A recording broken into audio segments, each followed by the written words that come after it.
Our sign language interpreter tonight is Maresha Owiti. We want to begin with the very latest from Uganda tonight. Opposition leader and presidential candidate for the Forum for Democratic Change FDC, Dr. Kizza Besigye, has been arrested.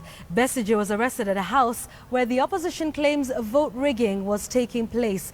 FDC members demanded to search the house but were denied access. Besigye was then arrested and removed from the scene in a police vehicle. Earlier in the day, Ugandans cast their votes amid claims of bias and delays in some polling centers. We'll have the pictures for you in just a short while of that arrest that took place earlier this evening.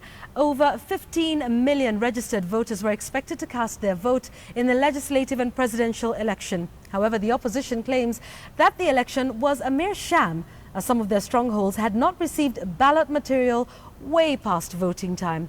All the presidential candidates, however, voted despite the reservations. Here's Michelle Ngele now taking us through how the three main contenders cast their ballot.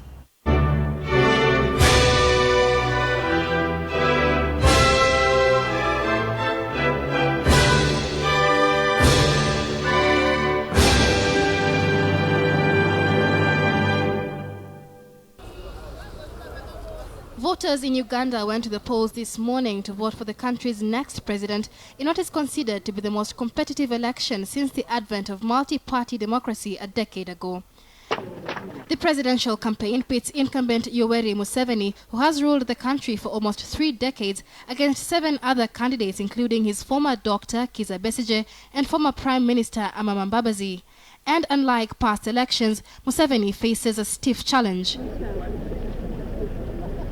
President Yoweri Museveni cast his vote in Kericho in Ankole province west of Uganda.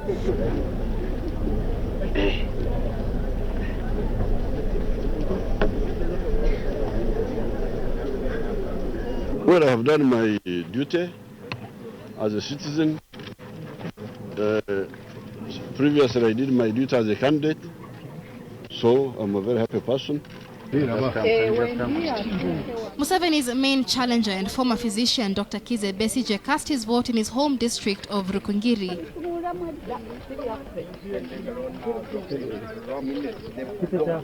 Speaking to the media, Besigye accused the government of interfering with the electoral process, saying the election was not free and fair. Our defiance campaign is a resistance campaign, actually, and it is intended to make sure that the citizens regain their power in spite of all the challenges and odds that are arranged against them. Presidential candidate and former Prime Minister Amama Mbabazi, who is also seen as a leading contender for the presidency, arrived in his home district of Kanungu, western Uganda, to cast his vote. Voters began moving around the country's capital, Kampala, before dawn, making their way to local polling stations. In some areas, like the suburb of Mbuya, voting materials came on time and voters stood by to inspect the contents of the polling materials. Political tensions were, however, running high as many waited under the hot sun to vote at polling stations that at midday were still not open. This seemed to anger the crowds.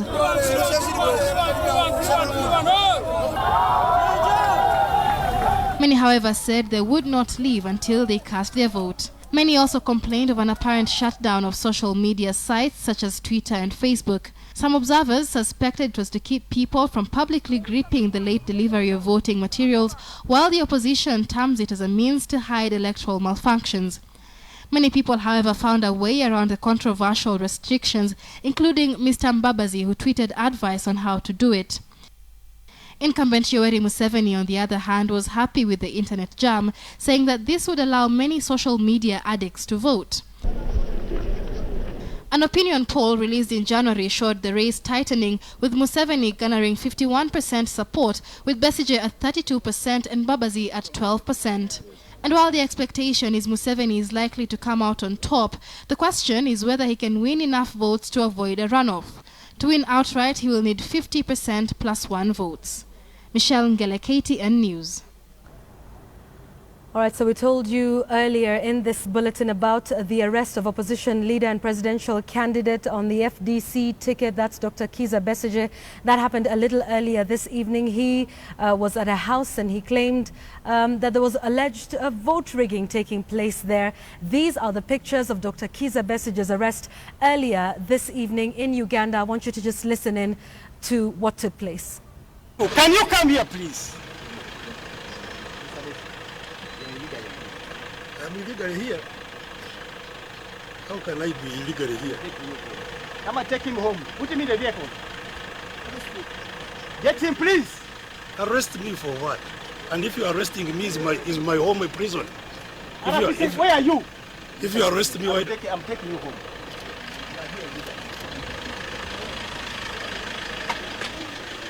Yes, I have my vehicle here. If you are taking me home, I can take myself. No, you bring him.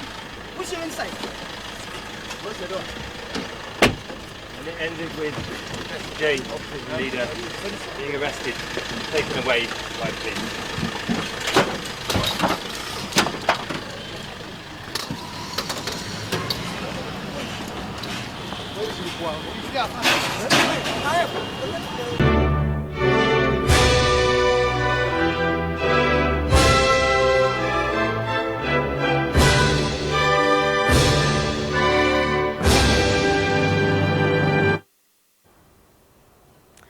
All right, let's bring you up to date with news happening locally in Kenya. KANU leaders in Kericho today held a strategy meeting ahead of a planned major rally to campaign for the party's senatorial candidate in the March 7th by-election.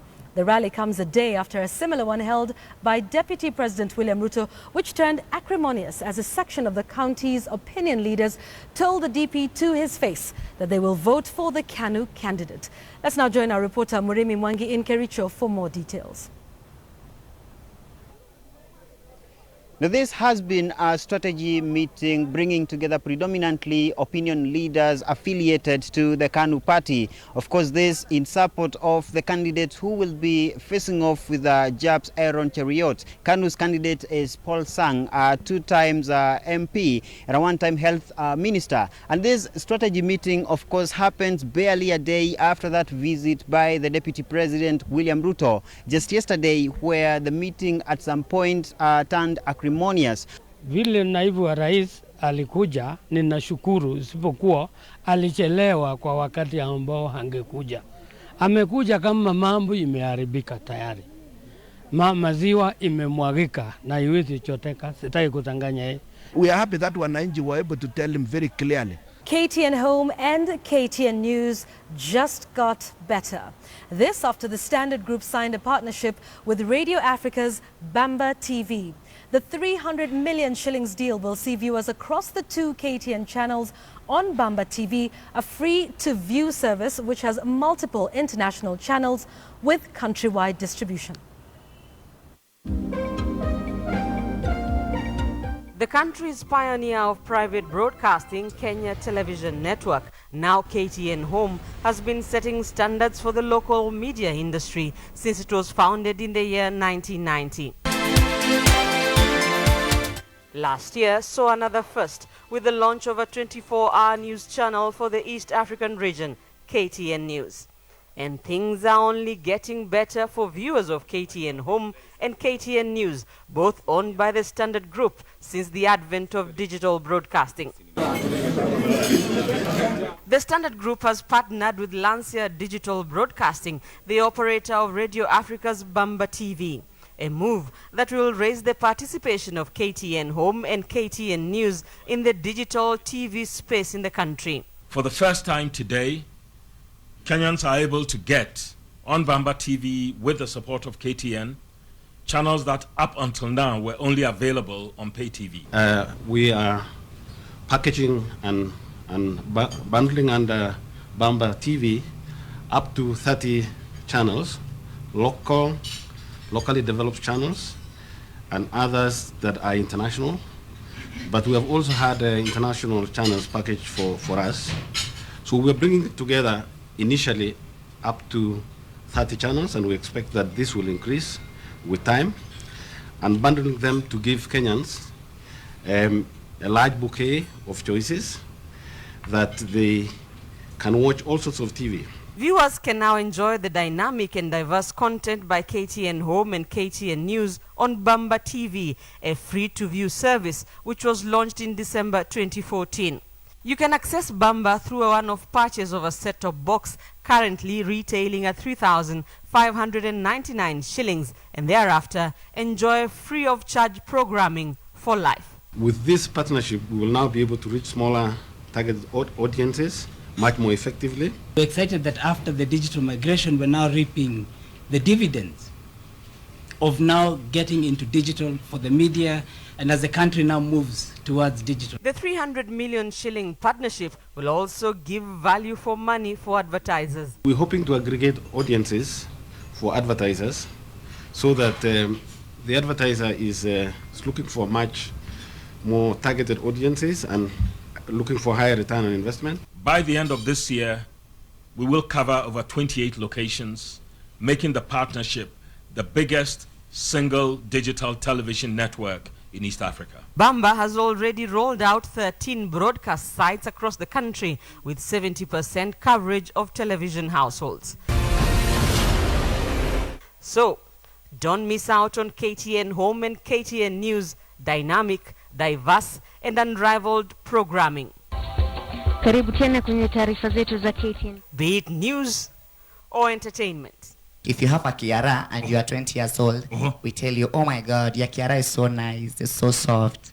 Lakini kuwa na Kiara na una pesa. Utasema nini? Kama nywele zimekukataa, mimi ndo nitakuitikia. Rita Tinina, KTN News.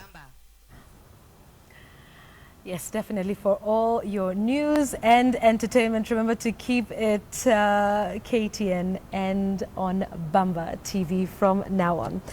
Now, from a primary school teacher in Kiambu to a mayor in one of the boroughs in London, through what can only be described as a leap of faith. On the Daring Abroad segment tonight, our special correspondent Alex Chamwada brings us the story of Elizabeth Kanyede, who has just completed her term as the mayor of Barking and Dagenham in London. Take a look.